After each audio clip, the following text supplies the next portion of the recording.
दोस्तों ईओडब्ल्यू पर हालांकि पहले भी हमने कई सारी वीडियोस बनाई हैं। जो भी आपके सजेशंस आते हैं या फिर जो भी आप सवाल पूछते हैं उस पर हम वीडियो के माध्यम से आपके उन डाउट्स को क्लियर करते हैं। ईओडब्ल्यू इकोनॉमिक ऑफेंसेस विंग, जो भी कोई मामले पैसे से रिलेटेड ठगी के होते हैं वो सभी मामले ईओडब्ल्यू में जाते हैं। चीटिंग एंड फॉर्जरी एक मामला अलग है, उन मामलों में 420, 67, 68, 71, 120 भी लगता है।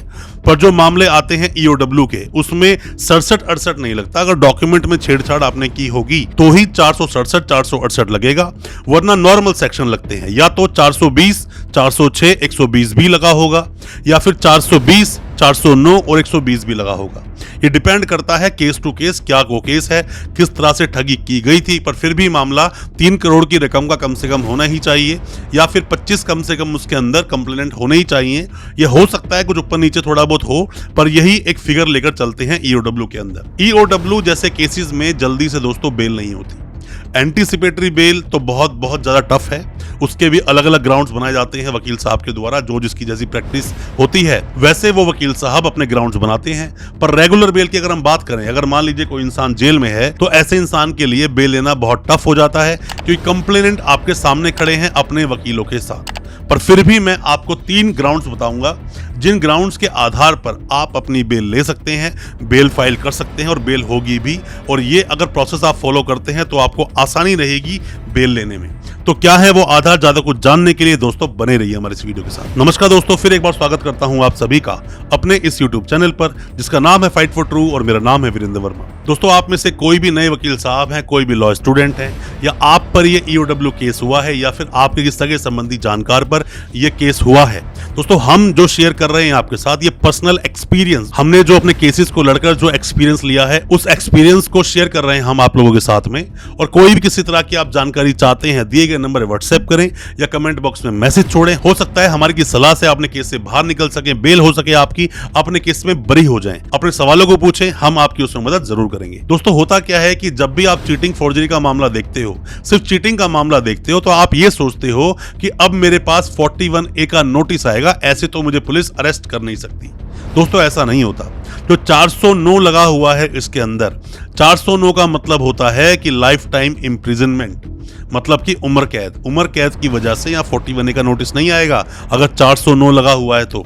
या हो सकता है कि आपकी डायरेक्ट इन्वॉल्वमेंट ना हो तो नोटिस पुलिस आपको दे भी दे। तो क्या है आपके बेल के आधार? सबसे पहली बात दोस्तों, जब भी ऐसा कोई मामला होता है और आपके पास अगर 41A का नोटिस सर्व किया गया है पुलिस के द्वारा, तो सबसे पहली बात तो आपको जाकर इन्वेस्टिगेशन ज्वाइन करनी है। इन्वेस्टिगेशन ज्वाइन कीजिए, जितना ज्यादा हो सके इन्वेस्टिगेशन में कोऑपरेट करें। और मैं आपको बता दूंगा 409 नहीं लगा है, 420, 406, 120 भी लगा है तो पुलिस आपको ऐसे ही डायरेक्ट अरेस्ट करेगी नहीं।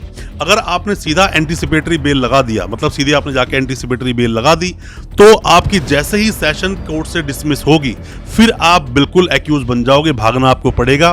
बेल जल्दी से नहीं मिलेगी तो डायरेक्ट सीधा जाकर एंटीसिपेटरी बेल आपको नहीं लगानी चाहिए। अगर हो सके 41A का नोटिस आया तो इन्वेस्टिगेशन आप ज्वाइन करें।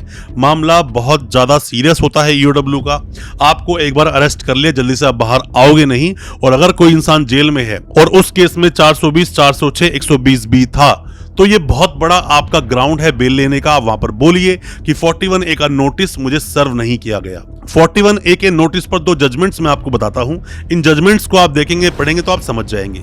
Arnesh Kumar versus state of Bihar 2014 का जजमेंट है, और एक Satendra Kumar until versus CBI ये 2022 का जजमेंट है, जिसमें क्लियर किया गया कि जो भी मामले 7 साल तक की सजा के होंगे ऐसे मामलों में 41A का नोटिस देना मैंडेटरी प्रोविजन है।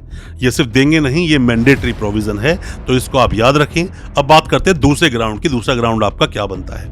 दोस्तों जब भी कोई ईओडब्ल्यू के केस में फंस जाता है, आप चार्जशीट से पहले बेल लगाओगे भी तो आपको बेल इजीली मिलेगी नहीं, या तो फिर आपके पास ग्राउंड बहुत अच्छा होना चाहिए, आपके वकील साहब ने पूरी तरह से उस पर स्टडी करी हो, अच्छे ग्राउंड्स बनाए हो, तो एक बात अलग है। पर चार्जशीट आते ही आपके बेल के ग्राउंड्स बन जाते हैं। चार्जशीट में पूरी इन्वेस्टिगेशन रिपोर्ट होती है, क्या क्या इन्वेस्टिगेशन पुलिस ने की, सारा उसके अंदर ब्यौरा होता है, लिस्ट ऑफ विटनेस होता है, कितने उसके अंदर विटनेस बने हैं, विक्टिम्स के सबके नाम होते हैं, साथ में लिस्ट ऑफ डॉक्यूमेंट्स होते हैं, क्या क्या डॉक्यूमेंट्स आपने लगाए हैं। ये सब कुछ डॉक्यूमेंट जो लगाए गए, पूरी जो चार्जशीट है उसको आपके वकील साहब अच्छे से पढ़ें, आप खुद भी पढ़ें, क्योंकि जितना अच्छा आप अपने केस को अपने वकील साहब को बता सकते हैं उतना अच्छा कोई और बता नहीं सकता। और वकील साहब को भी ऐसे केसेस में जेल में जाकर अपने क्लाइंट से मिलकर आना भी चाहिए।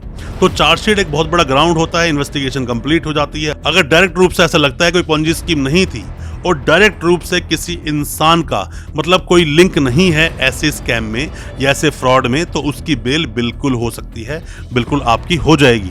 आप जब भी कोई भी किसी भी तरह का ऐसा केस लड़ते हैं जो कि EOW से रिलेटेड होता है, अक्सर बार बार आप देखोगे इन्वेस्टिगेटिंग ऑफिसर नाम लेता है पोंजी स्कीम का। पोंजी स्कीम बार बार बोला जाता है इसको। आप देखोगे वहां पर जो पीपी साहब खड़े वही पोंजी स्कीम बोलते हैं। सबसे पहले तो आपको उनके दिमाग से डाउट क्लियर करना है कि पोंजी स्कीम नहीं थी ये प्रॉपर एक इन्वेस्टमेंट थी। किस तरह से इन्वेस्टमेंट आप करवा रहे थे, किस तरह से लोगों को आप बेनिफिट देने वाले थे, ये सब आपको बताना पड़ेगा। और इसमें जज साहब का भी आपको डाउट क्लियर करना पड़ेगा। पोंजी स्कीम नहीं थी, किस तरह से आप इन्वेस्टमेंट करा रहे हो और किस तरह से आप सही काम कर रहे हो, ये आपको स्टेप लेना ही पड़ेगा। अब हम बात करते हैं दोस्तों तीसरे आधार की, जिस आधार पर आपकी बेल हो सकती है। दोस्तों इस केस में होता क्या है कि EOW के जो केस होंगे इसमें बहुत सारे कंप्लेनेंट होंगे। कंप्लेनेंट बहुत सारे होते हैं। अगर आपके ऊपर लगा है 420, 406, 120B, तो ऐसे में आप कंपाउंड कर सकते हैं। मतलब कंपाउंड मतलब कि आप किसी भी तरह से राजीनामा कर सकते हैं और इस केस से बाहर निकल सकते हैं। पर मामला अगर आ जाए 420, 409, 120B, तो ऐसे में नॉन कंपाउंडेबल ऑफेंस बन जाता है। तो ऐसे में आपको केस को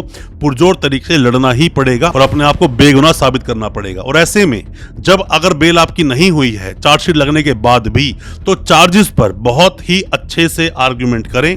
अच्छे से आर्ग्यूमेंट नहीं करोगे प्रॉब्लम होगी आगे जाकर। और हाई कोर्ट, सुप्रीम कोर्ट जाने में संकोच बिल्कुल ना करें।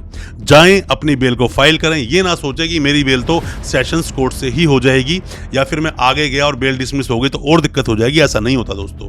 एक बार नहीं, आप 10 बार बेल फाइल कीजिए किसी भी कोर्ट में, चाहे सेशंस कोर्ट में, चाहे MM कोर्ट में, चाहे हाई कोर्ट में, चाहे सुप्रीम कोर्ट में।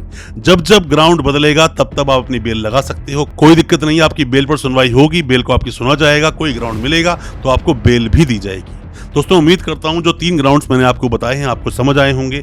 फिर भी कोई किसी भी तरह का अगर सवाल आपके दिल में है, अपने सवाल को कमेंट बॉक्स में पूछें या हमें व्हाट्सएप करें। हो सकता है हम आपकी उसमें कोई मदद कर सकें। अच्छा लगा हो आज का वीडियो, हमारे चैनल को सब्सक्राइब करना बिल्कुल ना भूलें। साथ में लगा बेल आइकन जरूर दबा दें ताकि इसी तरह की लीगल अवेयरनेस की वीडियोस आप तक पहुंच सके सबसे पहले। बहुत बहुत शुक्रिया दोस्तों, धन्यवाद हमारे इस वीडियो के साथ बने रहने के लिए।